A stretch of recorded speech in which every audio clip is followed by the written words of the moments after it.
Division 2 table toppers Derbyshire got on top of the bottom club Glamorgan on the first day of their LV County Championship match in Derby, in spite of the efforts of Marcus North. Mark Wallace decided to bat first after winning the toss, and the day began fairly well for the visitors. Gareth Rees struck Tim Groeneval to the fence in the day's first over. And then in the 8th, Mark Footit, having just beaten Rees, pulled up with a hip injury, which was bad enough for him to immediately leave the field. He will have a scan on Thursday. That left Derbyshire a bowler down, but the rest knuckled down as John Clare had success with his very first ball against a side he took 11 for 57 against last month, Nick James giving Dan Redfern some catching practice in the slips.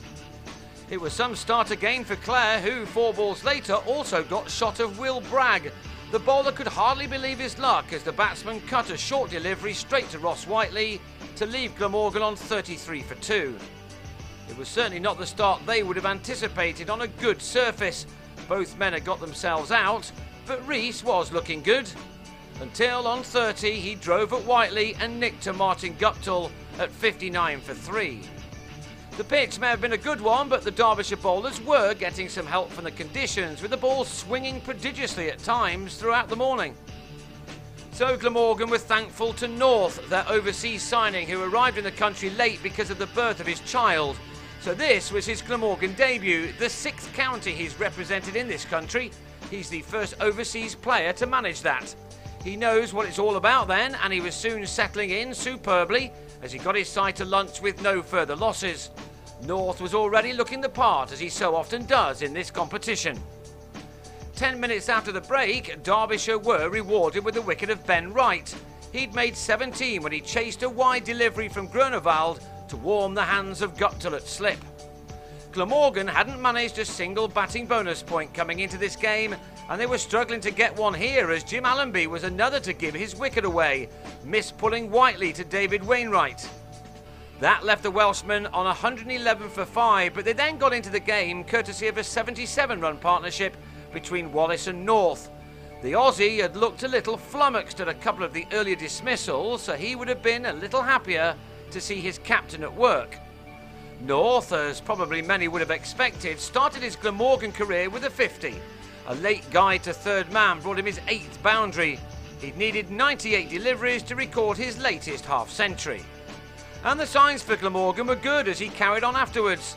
He looked especially smart against Wainwright, to whom he picked the length of the ball brilliantly and used his feet to very good effect. Steadily, Glamorgan were closing in on that elusive batting point.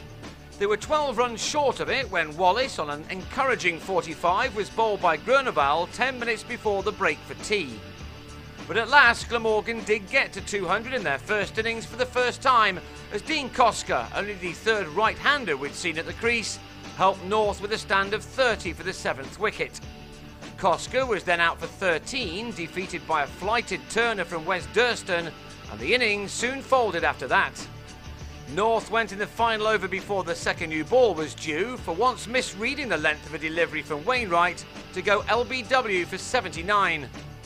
Michael Reed, in only his 2nd first-class match, both had been against this opposition, was then lugged before to Groeneval with the new cherry for 4. And Simon Jones, finally back representing his countrymen, was superbly held off screen by Wayne Madsen to give Clare his 3rd wicket. So, with 1 point to their name, Glamorgan have been dismissed for 236, which gave Derbyshire 8 overs to see out before stumps. Guptill and Paul Borrington ensured that there were no late mishaps on what was another pretty good day for them. Jones, back bowling for Glamorgan for the first time since August 2007, may not have the pace he once did after being ravaged with injuries, but he was still able to cause some concern for the batsman. He got through 4 overs, which went for 13, and Derbyshire ended the day on 22 without loss, which sees them go into the second day 214 runs behind with all of their wickets intact.